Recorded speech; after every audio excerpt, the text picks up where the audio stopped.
वंदे मातरम साथियों, future drops education के online platform पर आपका हार्दिक स्वागत है। ईओ आरओ और जितने भी राजस्थान से संबंधित कंपटीशन एग्जाम है उनका चयनात्मक और वृहद स्टडी दोनों एक साथ लेकर के चल रहे हैं।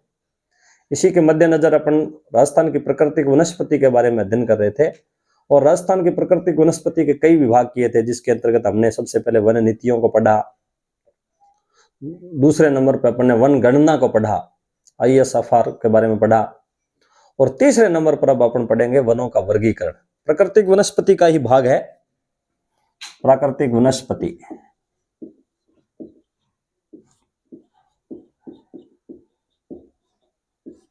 राजस्थान की प्राकृतिक वनस्पति। राजस्थान की प्राकृतिक वनस्पति के अंतर्गत अब अपन पढ़ेंगे, अपना अध्ययन का विषय है वनों का वर्गीकरण। वनों का वर्गीकरण। तो वनों के वर्गीकरण की अगर बात करते हैं तो वनों को अपन दो भागों में बांट सकते हैं, दो प्रकार का क्लासिफिकेशन कर सकते हैं इनको। एक भाग हो जाएगा अपने पास कानूनी या प्रशासनिक, एक तो हो जाएगा कानूनी और प्रशासनिक वर्गीकरण और दूसरा हो जाएगा भौगोलिक वर्गीकरण।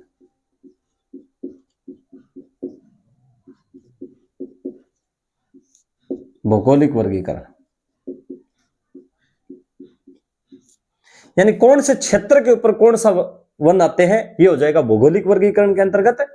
और कानून और प्रशासन के आधार पर वनों को कितने भागों में बांटा गया है, ये हो जाएगा कानूनी और प्रशासनिक वर्गीकरण। अब कानूनी और प्रशासनिक वर्गीकरण की अगर बात करते हैं तो इसको अपन क्या कह सकते हैं, रिकॉर्डेड भी कह सकते हैं। ये वन कौन से हो जाएंगे, रिकॉर्डेड। कौन से वन हो जाएंगे अपने पास, रिकॉर्डेड वन हो जाएंगे। रिकॉर्डेड वन यानी जो राजस्थान का विभाग है, राजस्थान का जो प्रशासन है, उसने वनों को जो रिकॉर्ड है, रिकॉर्ड में वनों को कितने प्रतिशत क्षेत्र पे रखा है और कितना भाग है, वो कौन सा हो जाएगा, कानूनी और प्रशासनिक वन उसके अंतर्गत है शामिल हो जाएंगे, रिकॉर्डेड वन। और रिकॉर्डेड वन राजस्थान ने कितने माने हैं, 9.60% माने हैं।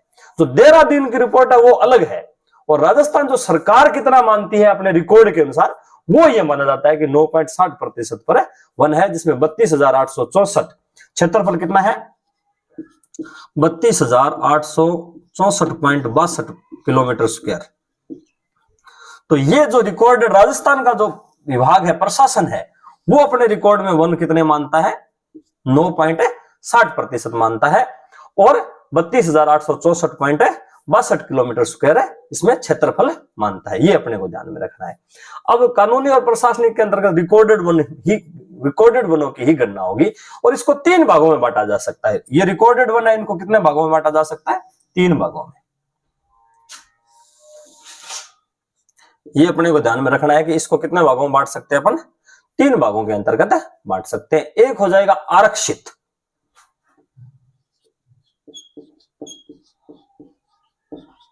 आरक्षित, आरक्षित का मतलब इंग्लिश में याद भी रखना है, इसको हिंदी में भी याद रखना है और इंग्लिश में भी याद रखना है।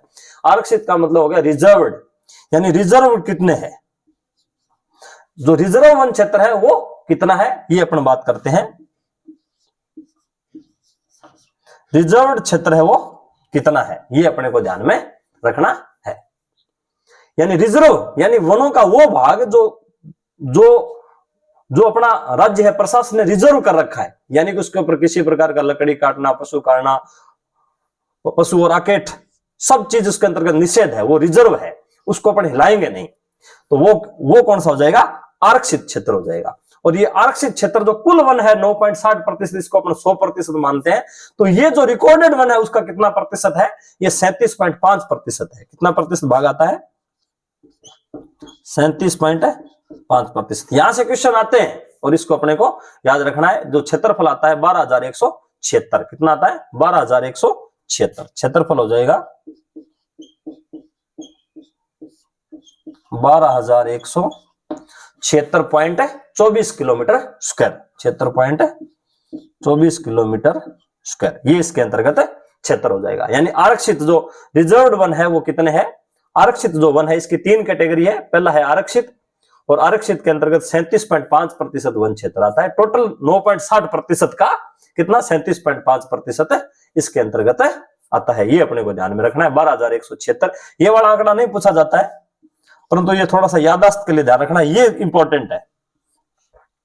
अगर ये भी पूछा जाए तो अपने को सिर्फ 12,000 यहां तक अगर याद रख लेंगे तो बात बन जाएगी। ये आंकड़ा 100% याद करना है। रिकॉर्ड के अनुसार वन कितने है, ये दोनों ही करने हैं, 32,864 और 9.60%। और इसमें आरक्षित श्रेणी के अंतर्गत रिजर्व्ड वन है वो कितने 37.5% है। और इसमें सर्वाधिक वन कहां पर है, इसमें अंतर्गत दूसरा आंकड़ा कौन सा ध्यान रखना है, सर्वाधिक, यानी सर्वाधिक जो आरक्षित वन है वो कहां पर पड़ते हैं, वो उदयपुर में है। और उदयपुर से अपने को पता ही है कि सबसे अधिक वन क्षेत्र, यानी कि क्षेत्रफल के अनुसार सबसे अधिक वन भी पूरे राजस्थान में पहला स्थान किसका है, उदयपुर का है। और सबसे अधिक प्रतिशत के आधार पर भी, यानी कि जितना इस जिले का क्षेत्र है उसमें सर्वाधिक प्रतिशत की अगर बात करें जिले में, वो भी सर्वोत्तम स्थान पर कौन सा आता है, उदयपुर आता है। और सबसे ज्यादा आरक्षित यानी रिजर्व वन भी कहां पर है, उदयपुर में है। ये अपने को ध्यान में रखना है। सर्वाधिक किस कहां पर है, उदयपुर में है। और दूसरा इसमें क्या क्या गतिविधि हो सकती है, इसके अंतर्गत लकड़ी काटना,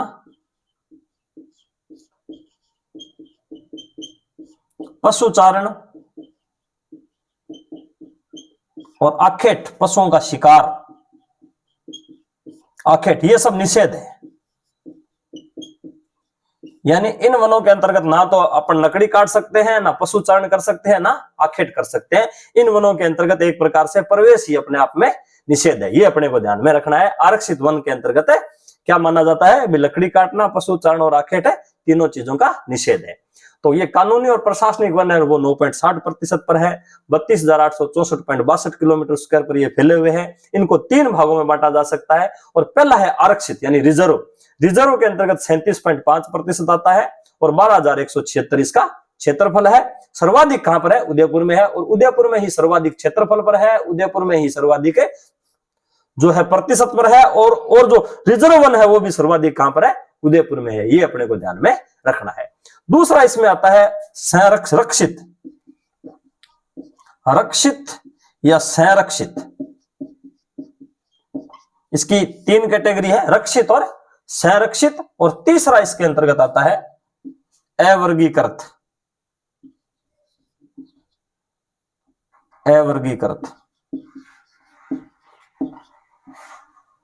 तो 3 कैटेगरी आती है। पहली होगी रिजर्व, दूसरी रक्षित और संरक्षित। रक्षित और संरक्षित को अपन क्या कह सकते हैं इंग्लिश में, प्रोटेक्टेड वन कितने हैं। तो प्रोटेक्टेड वन के अंतर्गत अपने पास है संरक्षित, और जिसको अपन हिंदी में कह सकते हैं रक्षित और संरक्षित, और इंग्लिश में कह सकते हैं प्रोटेक्टेड। तो प्रोटेक्टेड वनों की जो है प्रतिशत वो कितना है, ये अपने को ध्यान में रखना है। ये हो जाएगा 56.49%। ये कितने प्रतिशत क्षेत्रफल फैले हुए हैं, 56.49% क्षेत्र पर फैले हुए हैं। 18,564 और उसका क्षेत्रफल कितना है, 18,564.24 किलोमीटर स्क्वायर। तो ये अपने को रक्षित और संरक्षित है, ये सर्वाधिक है। कानून के अनुसार जो वर्गीकरण है, प्रशासनिक वर्गीकरण है, उसमें 56.49% पर कौन से वन फैले हुए हैं, रक्षित और संरक्षित वन फैले हुए हैं। 56.49% क्षेत्रफल ये फैले हुए हैं। क्षेत्र कितना है, 18,564.24 वर्ग किलोमीटर क्षेत्रफल, 45 18,564.45 किलोमीटर क्षेत्रफल पर ये फैले हुए हैं। अब इसमें अगर बात करते हैं तो ये सर्वाधिक कहां पर है,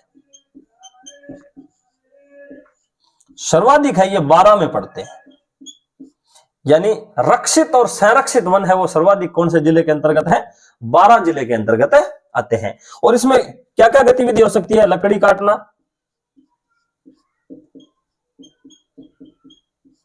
पशुचारण,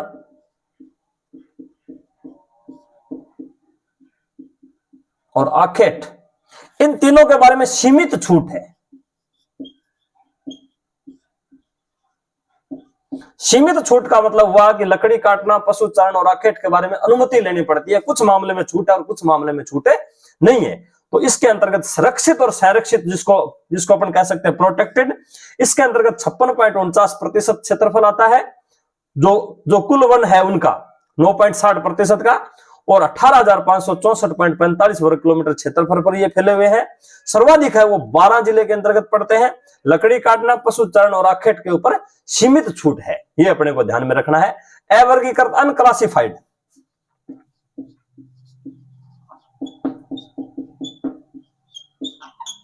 अनक्लासिफाइड वन है वो क्या है, अवर्गीकृत वन के अंतर्गत आते हैं, और ये है वो पूरे क्षेत्र है उसको 6.46% क्षेत्रफल फैले हुए हैं। ये प्रतिशत कितना रखना है, 6.46% क्षेत्रफल इस ये घेरता है, और 21-23.93 किलोमीटर क्षेत्रफल पर फैले हुए हैं। 2123 वर्ग किलोमीटर क्षेत्रफल के ऊपर ये फैले हुए हैं, ये अपने को ध्यान में रखना है। और सर्वाधिक कहां पड़ते हैं, अनक्लासिफाइड सर्वाधिक कहां पर है, बीकानेर जिले में है। ये सर्वाधिक बीकानेर जिले में है। लकड़ी काटना, पशुचारण और आखेट कोई प्रतिबंध नहीं है, बिल्कुल छूट है। अपन लिख सकते हैं लकड़ी काटना, पशुचारण और आखेट के ऊपर खुली छूट है कि ये जो वन है जो अपने पास है अवर्गीकृत अनक्लासिफाइड वन है वो 6.46% पर फैले हुए हैं, और 2123.93 वर्ग किलोमीटर क्षेत्रफल पर फैले हुए हैं। सर्वाधिक है वो बीकानेर जिले के अंतर्गत पड़ते हैं। लकड़ी काटने में, पशुचारण में, और जो भी है मानवीय गतिविधियों के लिए इसमें पूर्णतः छूट है, ये अपने को ध्यान में रखना है। तो अब ये अपने पास आ गया, अभी दो प्रकार से वनों का वर्गीकरण है, कानूनी और प्रशासनिक। और कानूनी के अंतर्गत 9.60%, 32,864.62, ये आंकड़ा अपने को याद रखना है, ये आंकड़ा अपने को याद रखना है। आरक्षित के अंतर्गत कितने आते हैं, रिजर्व में 37.5%, ये अपने को याद रखना है। सर्वाधिक इसके अंतर्गत आते हैं, ये अपने को याद रखना है।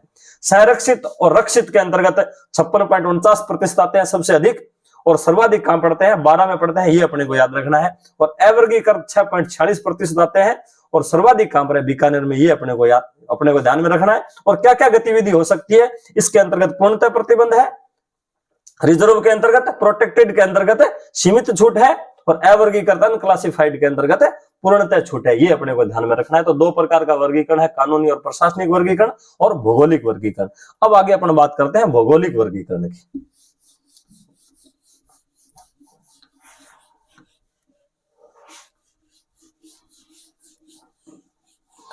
तो भौगोलिक वर्गीकरण का मतलब हुआ कि भूगोल यानी राजस्थान का प्रादेशिक जो विभाजन किया गया है, राजस्थान के जो भौतिक प्रदेश है उसके आधार पर और वर्षा को आधार बना करके ये वनों का वर्गीकरण किया गया है। तो इसमें आधार क्या है, वनस्पति और वर्षा है। अगर बेस की बात करें तो भौगोलिक वर्गीकरण में बेस क्या हो जाएगा, वर्षा और वनस्पति।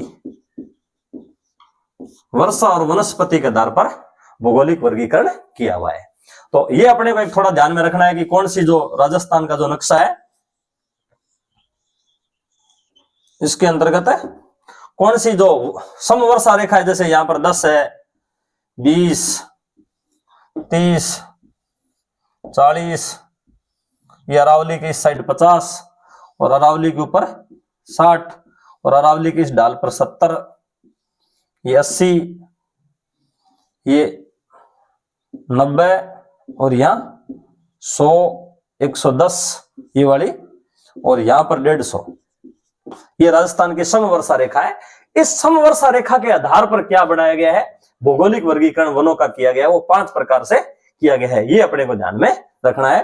तो ये समवर्षा रेखा वाला जो मानचित्र ध्यान में रखेंगे तो फिर उसके हिसाब से अपने पास जिले भी आ जाएंगे भाई इसके अंतर्गत 2 बातें क्लियर हो जाएगी भी, कितनी जो वर्षा है वो वाली उसकी हो जाएगी सीमा, और कौन सा क्षेत्र उसके अंतर्गत आता है वो सीमा हो जाएगी इसके अंतर्गत है, और कौन सी वनस्पति इसके अंतर्गत आती है, और कितने क्षेत्र पर कितने एरिया पर ये विस्तारित है, ये अपने आ जाएगा। टोटल वनों में ये कितने प्रतिशत वनों पर आधारित है, ये अपने को ध्यान में रखना है। तो सबसे पहले जो भौगोलिक वर्गीकरण है उसके अंतर्गत सबसे पहले है कंटीले वन, 1 नंबर हो जाएगा कंटीले वन, जिसको कह सकते हैं मरुदभिद वनस्पति, मरुदभिद वनस्पति। और राजस्थान में जितने भी वन है वो भौगोलिक वर्गीकरण में वो सब उष्णकटिबंधीय वन है।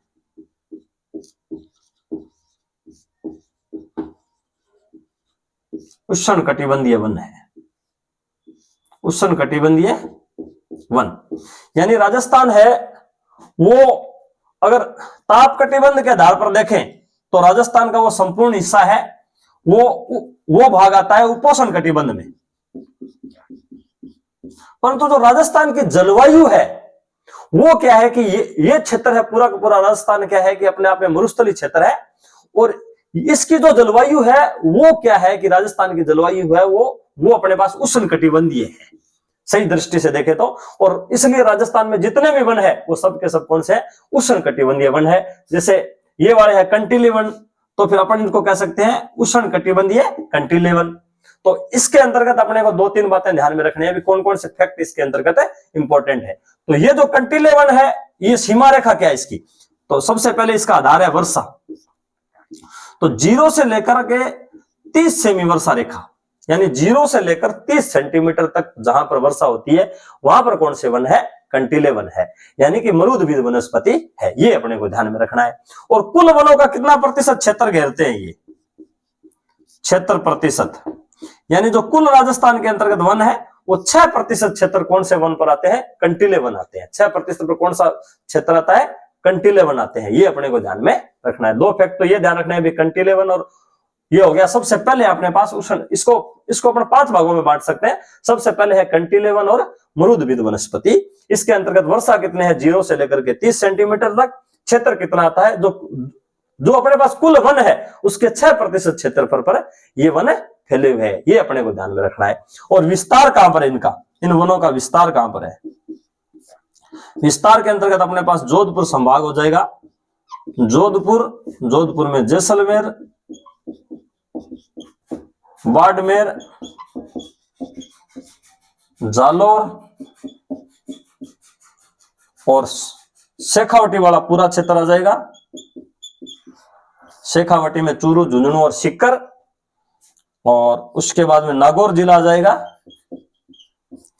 इन जिलों में इनका विस्तार है। यानी कि जहां पर 30 सेंटीमीटर वर्षा कहां पर होती है, जोधपुर, जैसलमेर, बाड़मेर, जालोर और शेखावटी क्षेत्र में भी 30% के लगभग वर्षा होती है। और नागौर वाला क्षेत्र इसके अंतर्गत आ जाएगा।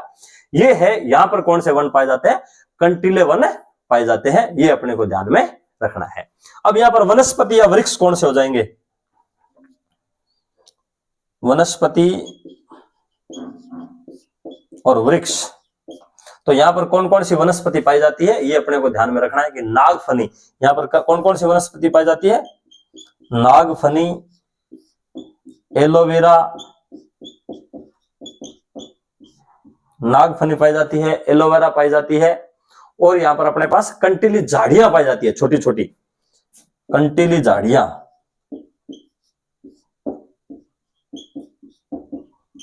कंटीली झाड़ियां पाई जाती है। वृक्षों में अगर बात करें तो यहां पर खेजड़ा, कीकर, कुम्मट, बबूल, बेरी, बेर, केर और फोग, इस प्रकार की वनस्पति यहां पर पाई जाती है। खेजड़ा, कीकर, कुम्मट, रोइडा, एक और हो जाएगा रोइडा, रोइडा, इस प्रकार की वनस्पति खेजड़ा, रोइडा, कुम्मट, बेर, बबूल, कीकर, केर, फोग, ये सब वनस्पति यहाँ पर पाई जाती है। ये वाले वृक्ष पाए जाते हैं। और नागफनी, एलोवेरा और कंटीली झाड़ियां यहाँ पर पाई जाती है। और कितने प्रतिशत, अब इसकी बात करते हैं तो सबसे पहले अपने पास कौन सा है, उष्णकटिबंधीय वन। अगर राजस्थान के नक्शे की अगर बात करते हैं,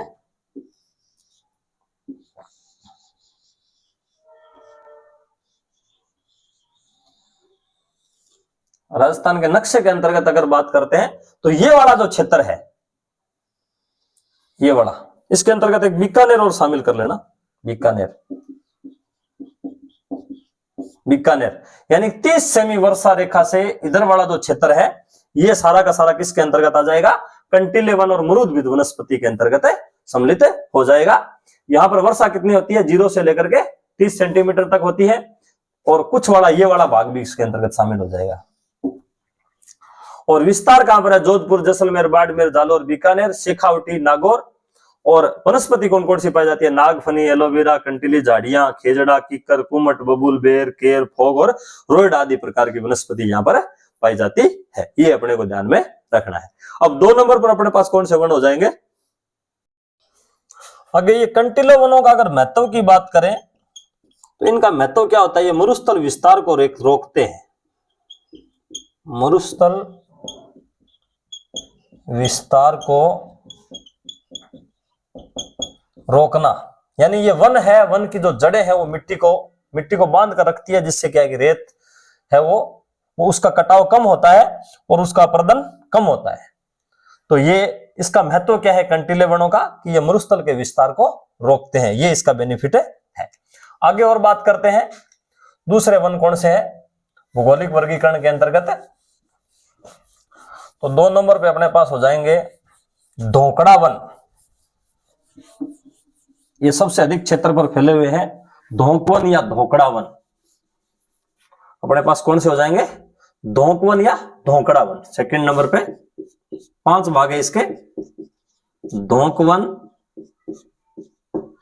या धोकड़ा वन।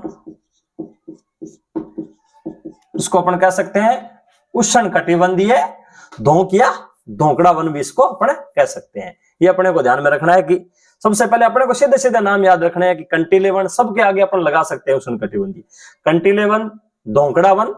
ये धोकड़ा वन की अगर बात करते हैं तो ये किस वर्षा कौन सी है, इसमें वर्षा ये 30 से लेकर के 60 सेमी वर्षा के अंतर्गत फैले हुए हैं। यानी कि 30 सेंटीमीटर से लेकर ये अरावली पर्वतमाला है, ये 50 सेंटीमीटर वर्षा रेखा बनाती है, और इसके दोनों ढालों पर ये वाला भाग और ये वाला भाग और ये वाला पूरा का पूरा कंप्लीट भाग किसके अंतर्गत आ जाएगा, धोकड़ा वन के अंतर्गत। ये वाला मुख्य क्षेत्र तो ये आ जाएगा। बाकी ये धोकड़ा वन है वो पूरे राजस्थान के अंतर्गत ही पाए जाते हैं, कामोबेश लगभग सभी। इस क्षेत्र को छोड़ करके 30 सेमी वर्षा रेखा वाला शुष्क क्षेत्र है, उसको अगर छोड़ दें तो पूरे राजस्थान में धोकड़ा वन पाए जाते हैं, और मुख्य रूप से 30 से लेकर के 60 सेंटीमीटर वर्षा के अंतर्गत पाए जाते हैं। ये अपने को ध्यान में रखना है। और कितना क्षेत्र घेरते हैं, क्षेत्र प्रतिशत, ये 58% क्षेत्रफल पर ये वन फैले हुए हैं। ये अपने को ध्यान में रखना है। तो 5 प्रकार के वनों में सबसे पहले ये कंटीले वन, जिसको अपना मरुद्भिद वनस्पति कह सकते हैं, 30 सेंटीमीटर वर्षा रेखा तक, और 30 से लेकर के ये 60 सेमी वर्षा रेखा तक कौन से हो जाएंगे यहाँ पर अपने कंटीले वन। ये हो जाएगा अपने पास धोकड़ा वन, धोकड़ा वन, और ये हो जाएगा कंटीले वन। ये अपने को ध्यान में रखना है। और ये इसका क्षेत्रफल कितना है, 6%, और इसका क्षेत्रफल कितना है, 58%। ये अपने को ध्यान में रखना है। वर्षा कितनी है, ये 0 से लेकर के 30 सेंटीमीटर है, और ये 30 से लेकर के 60 सेंटीमीटर है। ये अपने को ध्यान में रखना है। अगर नक्शे के माध्यम से समझना चाहे तो धोंक वन है, ये धोकड़ा वन है, वो वर्षा 30 से 60 सेंटीमीटर, क्षेत्रफल कितना है, 58% है। ये अपने को ध्यान में रखना है। अब अगर विस्तार की बात करते हैं तो ये वाला क्षेत्र हो जाएगा। विस्तार की अगर बात करें तो अर्ध शुष्क भाग कंप्लीट हो जाएगा। अर्ध शुष्क भाग, अर्ध शुष्क भाग में अपने को पता ही है शेखावटी क्षेत्र आता है, शेखावटी, लूणी बेसिन, लूणी बेसिन, ये तो मुख्य रूप से हो गया। और उसके बाद में इसके अंतर्गत कुछ भाग सवाई माधोपुर का जाता है, मुख्य रूप से सवाई माधोपुर और करौली, और शुष्क क्षेत्र को छोड़ करके संपूर्ण राजस्थान।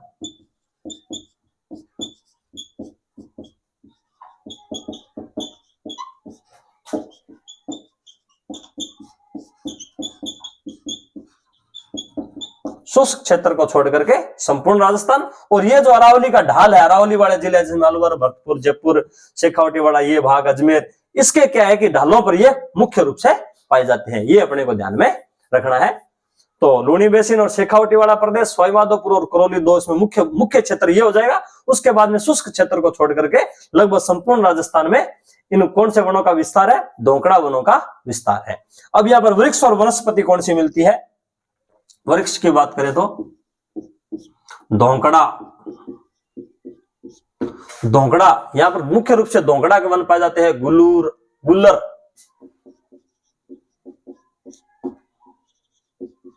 आम, बरगद और अपने पास पलास, बांस, आंवला, पलास जिसको जंगल की ज्वाला कहते हैं, पलास, बांस, आंवला और अपने पास कौन कौन से बस हो जाएंगे इसके अंदर? ओक, थोर, केर, बेर, ओक, थोर, केर, बेर और अपने पास तेंदू और समेल, तेंदू, समेल आदि वृक्ष पाए जाते हैं। ये अपने को ध्यान में रखना है। तो वनस्पति के अंतर्गत वृक्ष अपने पास है। और इसका महत्व क्या है? इन वनों का महत्व क्या है? ये ईंधन की लकड़ी में काम आते हैं। ईंधन के रूप में लकड़ी प्राप्त होना, लकड़ी प्राप्त होना। अब अगर बात करते हैं तो उस 2 नंबर पे जो अपने पास वन हो जाएंगे वो कौन से हो जाएंगे? धोकड़ा या धोंक के वन हो जाएंगे। वर्षा 30 से 60 सेंटीमीटर हो जाएगी। क्षेत्रफल इसके अंतर्गत है। कुल जो वनों का क्षेत्र है वो 58% हो जाएगा। विस्तार कौन सा है? अर्ध शुष्क भाग में, जिसमें शेखावटी और लूणी बेसिन मुख्य रूप से है। सवाईमाधोपुर और करौली मुख्य रूप से है। और शुष्क क्षेत्र को छोड़ करके संपूर्ण राजस्थान में ये वन पाए जाते हैं। कौन कौन से वृक्ष है? धोकड़ा, गुल्लर, आम, बरगद, पलास, बांस, आंवला, ओक, थोर, केर, बेर, तेंदू, समेल आदि वृक्ष इसके अंतर्गत पाए जाते हैं। और महत्व क्या है कि इन वनों की जो है वो लकड़ी और काम में नहीं आती है, जलाऊ लकड़ी के काम में आती है। ईंधन के रूप में ये लकड़ियां काम में आती है। तो ये अपने पास है 2 प्रकार के वन हो गए। अब तीसरे नंबर का वन अपने पास कौन सा हो जाएगा? मानसूनी वन।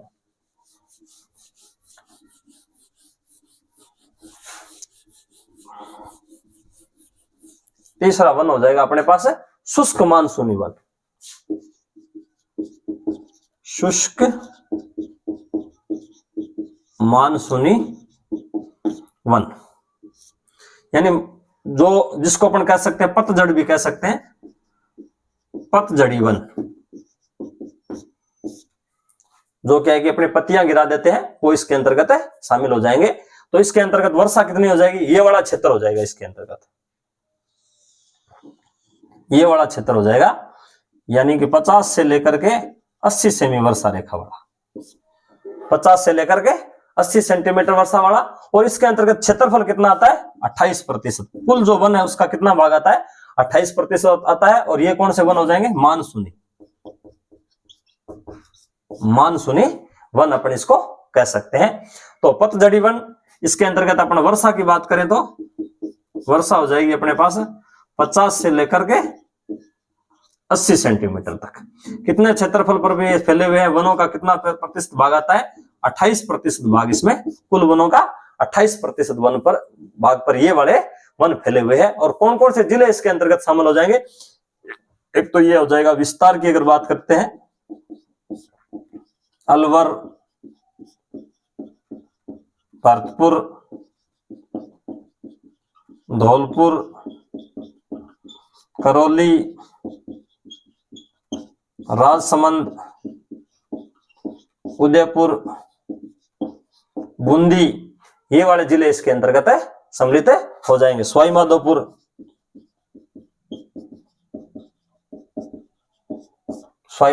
ये वाला जिले इसके अंतर्गत है सम्मिलित हो जाएंगे। ये अपने को ध्यान में रखना है कि इनका विस्तार कहां पर है। और इसके अंतर्गत वृक्ष कौन कौन से पाए जाते हैं? वनस्पति या वृक्ष। तो वृक्ष इसके अंतर्गत अपने पास है धोकड़ा, खेर, ढाक, साल, बांस। धोकड़ा, केर, साल, बांस और अपने पास है ढाक, हरड़, बेहड़, बेहड़ा, आंवला और इसके अंतर्गत है अमलता, शीशम, नीम, महुआ, अमलतास, शीशम, नीम, महुआ, पीपल, अशोक, सागवान, आम, चंदन, अशोक, सागवान, आम, चंदन आदि वृक्ष इसके अंतर्गत पाए जाते हैं। ये अपने को ध्यान में रखना है। और इन दोनों, ये जो वन है शुष्क मानसूनी वन, इनकी लकड़ी का काफी महत्व है। तो अपन क्या कह सकते हैं, इनका इमारती लकड़ी है, इसमें इमारती लकड़ी जिसके अंतर्गत फर्नीचर बनाने के अंतर्गत काम में आते हैं। तो इमारती लकड़ी है तो इनका आर्थिक महत्व है, आर्थिक महत्व है। तो ये अपने को ध्यान में रखना है कि ये जो वन है इनकी लकड़ी भी काफी अच्छी है और यहाँ पर कुछ फलदार पौधे भी है जो है पेड़, उनसे क्या है कि इस कारण इन वनों का आर्थिक महत्व काफी अधिक है। ये अपने को ध्यान में रखना है। तो तीसरे नंबर पर अपना वन कौन से हो गए, शुष्क मानसूनी वन या पतझड़ी वन अपन इसको कह सकते हैं। वर्षा कितनी है, 50 से लेकर के 80 सेंटीमीटर तक है। क्षेत्र कितना घेरते हैं, ये 58% क्षेत्र घेरते हैं। विस्तार कहां पर है, अलवर, भरतपुर, धौलपुर, करौली, राजसमंद, उदयपुर, बूंदी और स्वयंमोदपुर के अंतर्गत आता है। और उनका महत्व क्या है, इमारती लकड़ी और आर्थिक महत्व है। और कौन कौन से वृक्ष पाए जाते हैं, धोकड़ा, खेर, ढाक, साल, बांस, हरड़, बेहड़ा, आंवला, अमलता, शीशम, नीम, महुआ, पीपल, अशोक, सागवान, आम, चंदन आदि प्रकार के वृक्ष यहाँ पर पाए जाते हैं। तो ये अपने हो गए 5 प्रकार के हैं। तो अगले अगला हो जाएगा अपने पास, इसको यहां तक ले लेते हैं।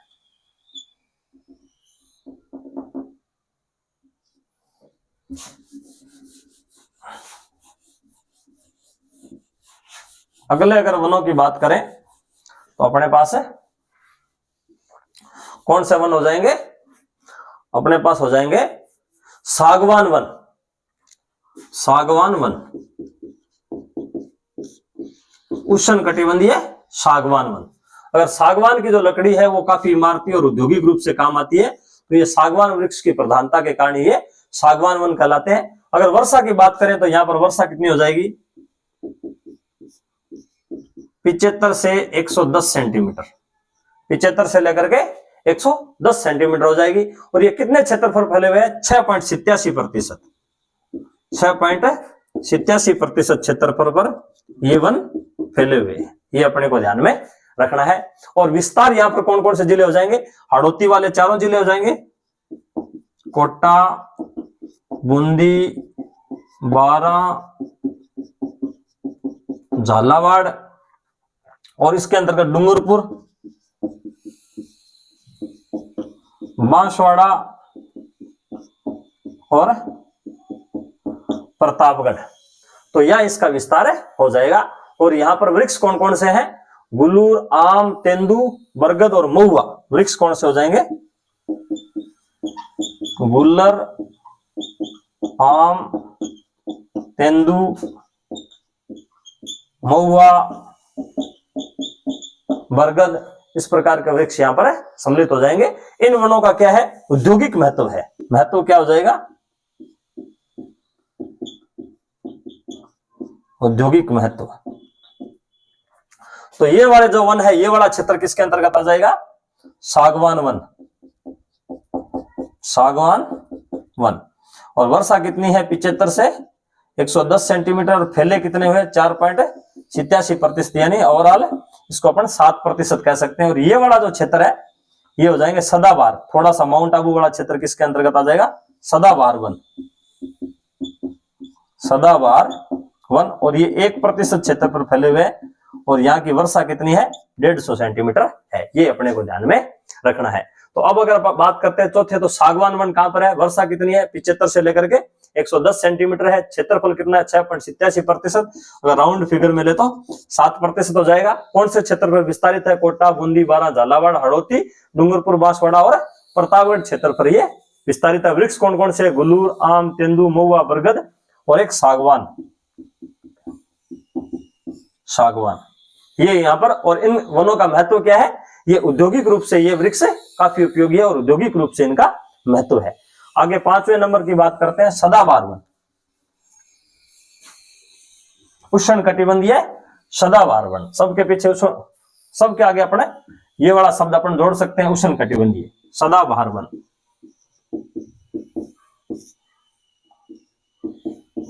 सदाबहार वन, तो सदाबहार वन के अंतर्गत अगर बात करते हैं तो वर्षा कितनी हो जाएगी, वर्षा हो जाएगी 150 सेंटीमीटर। अब अगर विस्तार, अगर प्रतिशत की बात करते हैं तो कितने प्रतिशत क्षेत्रफल फैले हुए हैं, 1% क्षेत्रफल पर फैले हुए हैं।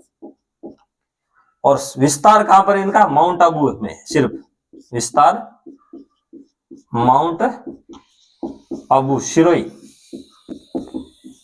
के अंतर्गत ये वृक्ष फैले हुए हैं, ये वाले वन फैले हुए हैं। यहां पर कौन कौन से वनस्पति पाई जाती है, जामुन, आम, जामुन पाए जाते हैं, आम पाए जाते हैं और बांस पाए जाते हैं। बांस और एक अम्बरतरी नाम का वृक्ष वनस्पति यहां पर पाई जाती है, जो सिर्फ माउंट आबू में ही मिलती है, ये अपने को ध्यान में रखना है। और इनका महत्व क्या हो गया, यहां पर जैव विविधता सर्वाधिक है, जैव विविधता सर्वाधिक,